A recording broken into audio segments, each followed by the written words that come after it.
Mr. Chairperson. Can we start, please? So you get started.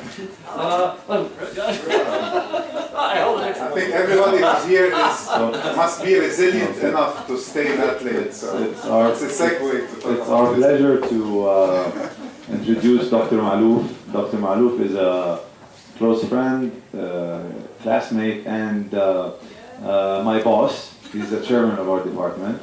And he is an accomplished child adolescent psychiatrist, and he's done lots of research, and he is also a teacher, mentor, and very prominent psychiatrist in Lebanon. So it's my pleasure to introduce him. Thank you. Yeah, it's almost 5, so thank you for staying that late. And as I said, I think you guys are probably the most resilient in the group to be able to bear with us. So those of you who were here this morning, you may have heard me speak about the burden of mental illness in children and adolescents in the MENA region, but more specifically in Lebanon.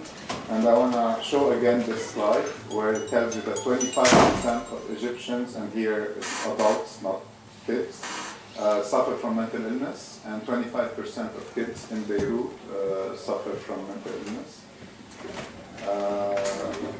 Reminding you all in the room that 50% of mental disorders start by age 14, and that at least in our context, 6% of kids who needed help and who had, 6% of kids who had a mental disorder had ever sought help, which means 94% were not getting the help they needed. So when we had this finding, we started thinking about ways to reach kids who were not receiving any kind of help. And although they were not receiving any kind of help, some of their parents were considering that their kids needed help. So these parents, 38% of kids who had a mental health disorder, their parents thought that they needed help, but only 6% got it. And I showed this morning. One of the main barriers was availability of services.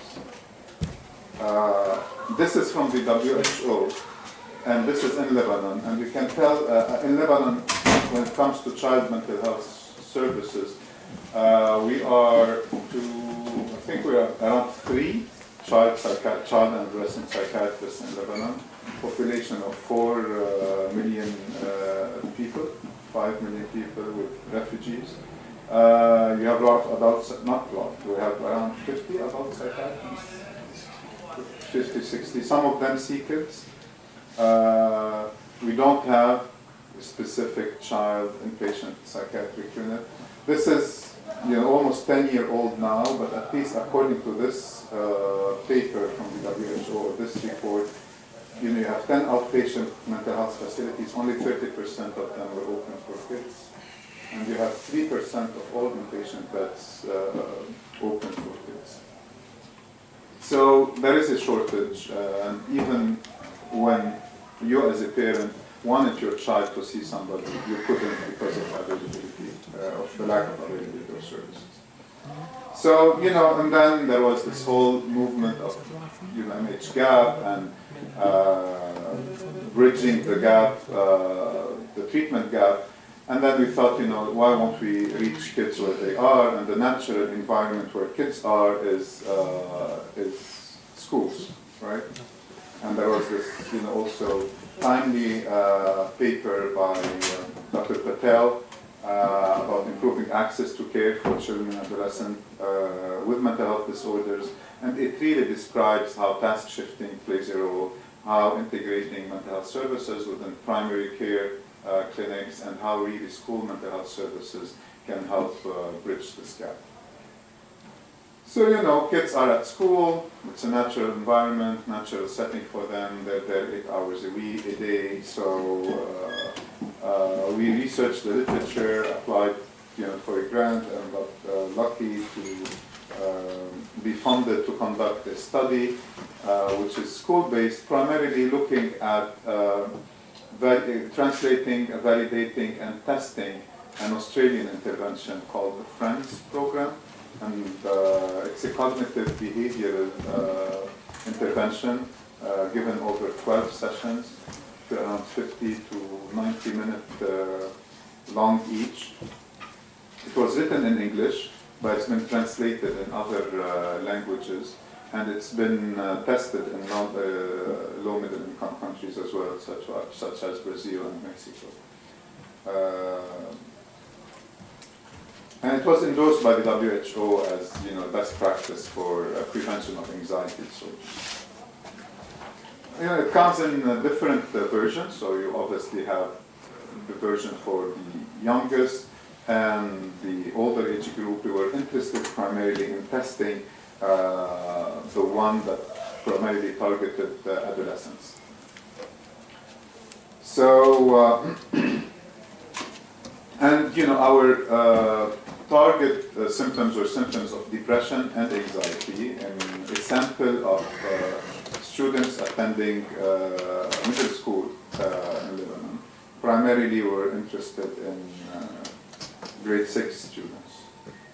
And in addition to testing the effectiveness of the intervention, we were also interested in looking at the implementation. And we had a lot of measures to look at the fidelity, the dose, acceptance, the reach of the intervention, because it's a new one.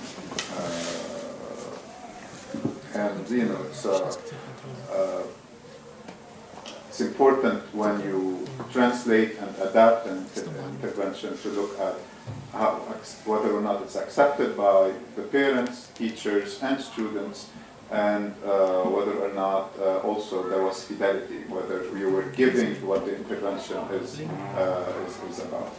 Now, for the implementation component, I will not present the data on the implementation component, but we did conduct focus groups with parents, focus groups with teachers, focus groups with kids, and we asked them a lot of questions about the actual, they're on the receiving end, right?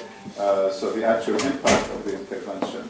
And we learned a lot from them, and now we're in the process of, designing something based on this intervention, something that would better answer the need of the population.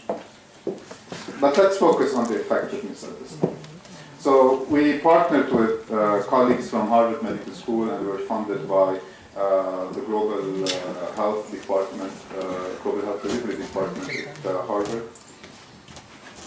And we're a large team, colleagues from public health and colleagues from other psychologists, psychiatrists. So we recruited 10 schools, private schools in Lebanon, and we randomly assigned 5 of them to receive the intervention and 5 to act as waitlist and controls. We told them, if you were to be assigned to a control group, if the intervention is proven to be effective, we will ethically deliver the intervention to your school at the end of the study. And this is what we ended up doing. Actually, we ended up delivering it to 3 out of the 5 schools, remaining schools, because 2 of them elected not to receive it because of scheduling issues. And we had 4 time points, so we had a baseline before the intervention, immediately after the intervention, 6 months after, and 9 months after.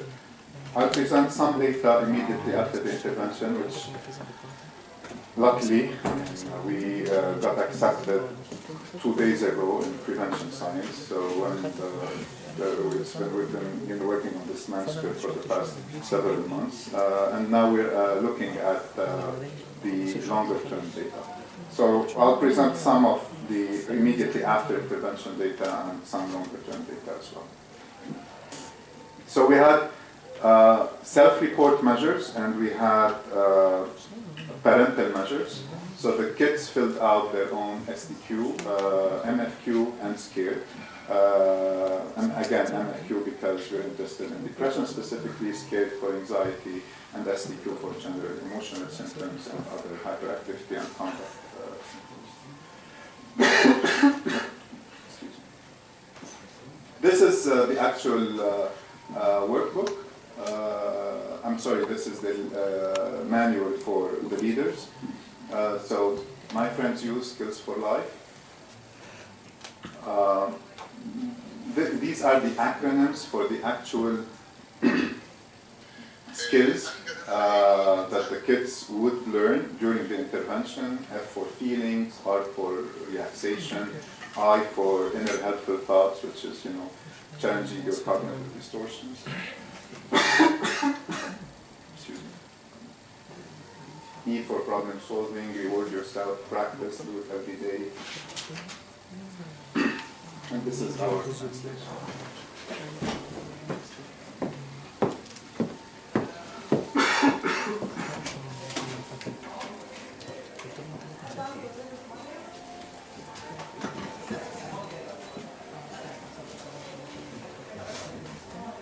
This is the actual workbook. So أصدقاء الشباب المهارات الحياتية. What we did, in addition to translating it to Arabic, we did some cultural adaptation. And by cultural adaptations, we did do some modifications to the names that were used to make them more cultural, relevant to the local context. We also changed certain things. For example, in the original book in Australia, when they asked kids to engage in rewarding activities, they asked them, for example, to go surfing, and our kids typically don't surf. They may play basketball, so we put basketball instead of surfing. We replaced, kangaroos for something else that our kids do see. Some of our kids never saw a kangaroo. I never saw a kangaroo myself. So, we made these modifications. And we also did make less references to politics and religion in the book itself. This is an example of a modification. We replaced some, Australian artist with Fayrouz, who was more of a local person, and Maxime Shaya, who was an athlete who climbed Mount Everest, one of the first Lebanese athletes. I'm very sorry. I'm recovering from a flu, so not flu.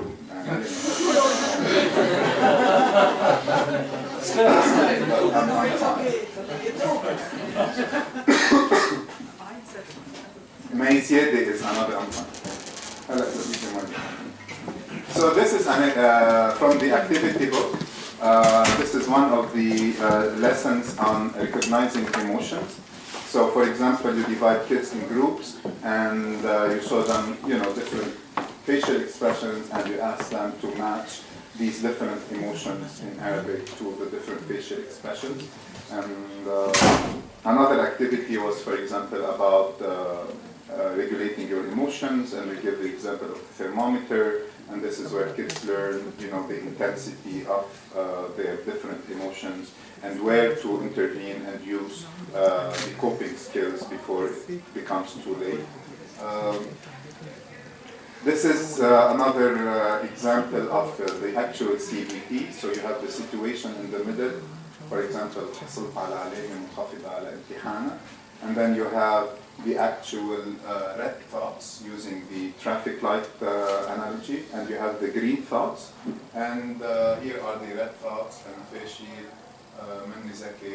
and you could actually replace them with more hopeful thoughts, which are here the green thoughts. Here are the red feelings, break them with yellow with green feelings. Why did I say that? And here are the red behaviors, and you could replace them with green behaviors. This is an actual, cognitive automated thought, and we encourage to change with asking them leading questions.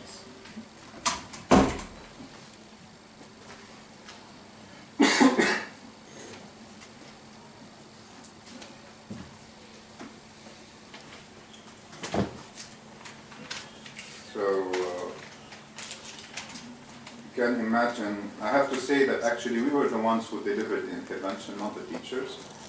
This intervention can also be delivered by either school counselors or teachers if they're properly trained. And we are in the process now of,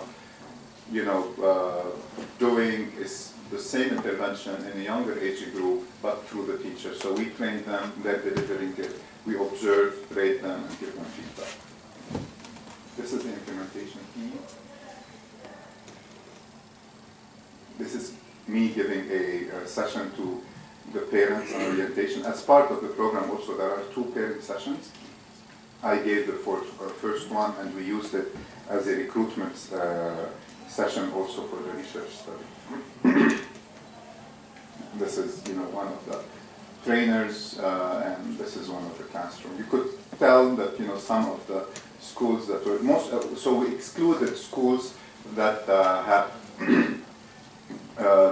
where the students were primarily from high social class. So we excluded schools that have tuition fees in the upper range and the lower range, the 25% high tuition fees and the 25% on the lower end of the tuition fees.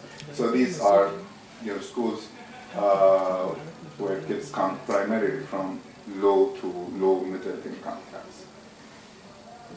There were sessions also on friendships and relationships, and now the juicy stuff, the results. So what we showed, so I should tell you the sample size somewhere, but it's in the 250 something range. We had 50% girls, and these are the demographic of the sample. Some of them had sought mental health help, around 10%. So the sample size is 277. 144 was in the experimental group and 133 in the control group.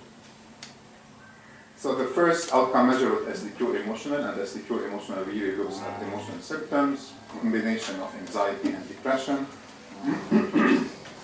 And this is immediately post-intervention. We had what we call a time-by-group interaction, and in the orange you could see that the improvement in the SDQ emotional for the intervention group was steeper, and which tells us, the kids in the intervention group were more likely to have improvement in their SDQ emotional score. But also, kids with the control group somewhat improved without doing anything by us. And some of these kids were really so hungry for some connection. So just by us showing up, recruiting them into the study, asking them to fill out questionnaires, giving them envelopes to take home, and checking on them whether or not they brought the envelopes back. All of this, I think, may have done something with these kids. And there was also the orientation session for the parents. So, but this did not last. So at 6 months, kids in the control group were almost back to baseline in blue. Kids in the intervention group continued to improve, but to a lesser extent, as if it plateaued. Now, interestingly, we divided them into 3 groups at baseline. So those with high SDQ at baseline, middle range SDQ, and low SDQ. And you could see in green, it was mostly effective in kids who had were at high risk at baseline. And most interventions are effective in individuals with high risk at baseline, and we did show this over here. It wasn't necessarily very effective in the groups who were at low risk or showing no symptoms at baseline.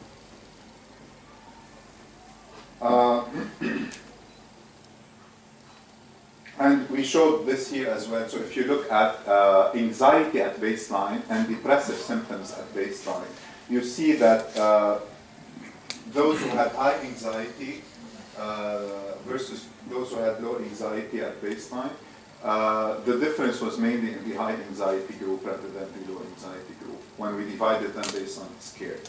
When we divided them based on the MFQ at baseline, the difference was primarily in those with the low depression score. In other words, you improve in your emotional symptoms, if you are at high risk for emotion symptoms, but specifically if you are at high risk for anxiety and at low risk for depression. If you are at high risk for depression, you may not improve as much in using this intervention. When we look specifically at depressive symptoms, we also had some positive findings at post-intervention.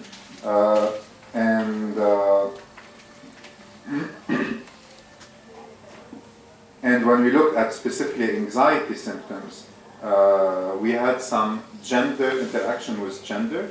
So it was the girls who primarily responded to the intervention on the anxiety measures. Why? We're not sure. Is it because the girls in general at a higher risk for anxiety, and we did show that those who are at high risk for anxiety are the ones who improve? Or is it because the boys are too disruptive in the classroom and they really did not get what they needed to get from the intervention? And some of our facilitators were having difficulty actually reaching some of the kids in the class. 5 minutes, right on time. Thank you. So, and then we asked in the intervention group, regardless of the control group, what predicted improvement? So, how can I tell which kid is going to improve or benefit from this intervention? So, when we look at the change in SDQ emotional, these are the variables that were significant, and I think all of them would fit under high risk for mental illness, right? So if you have a family member with psychiatric disorder, if you've ever sought help for mental health, or if you have a high emotional baseline SDQ emotional. And then we put them together in the final model, and these two remain the most salient. Now, I have a couple of slides that to show you the implementation evaluation data. It's not the focus group. We had, in addition to focus groups, we had questionnaires. So here it's the students, and these are questions. I like the program. I learned new things. I found it helpful, etc. And you could see that most of them, either agreed or strongly agreed with these questions. These are questions to measure acceptance of the program by these students. This is, we asked them at the end to just place a happy face, neutral face, or a sad face about the session. And for session 1, for example, you could see 78% were satisfied, 14 were neutral, 7% were dissatisfied. So you could tell that, that we had a dissatisfied group, it was ranging between 4 and 10%. So as I said, from the focus group, we learned a lot of things, including, it's very difficult to provide these, meet all the objectives within 45 minutes, which is the typical period within the academic schedule of most of our schools. And we learned some other things as well, which we're trying to address in our hopefully next study. But I think training the teachers is important. This is in a training workshop that we gave. But also training some parents to foster resilience in their kids is as important as well. And we have, in Lebanon, some NGOs who are championing these efforts. We're partnering with this specific NGO called Focus.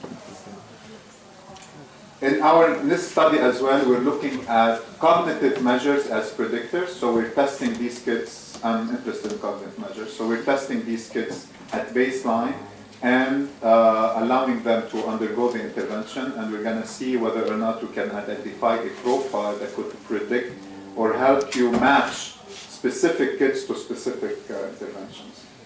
We're also studying now the impact of these interventions on other variables other than mental health variables, such as bullying, academic performance.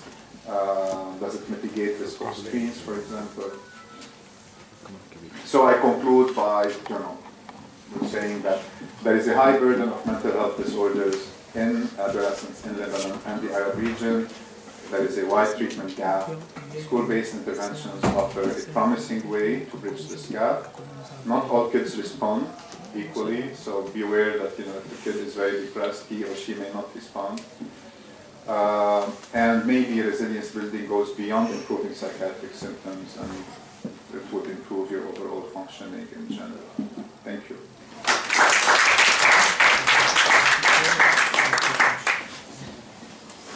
Thank you very much indeed, and thank you for keeping to time so perfectly.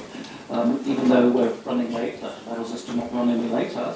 And next, Dr. Sama El-Ab, who, apart from meeting at dinner, I do not know very much about, but I know she has worked in the UK and is currently working in Dubai, I believe. Did I remember correctly from dinner?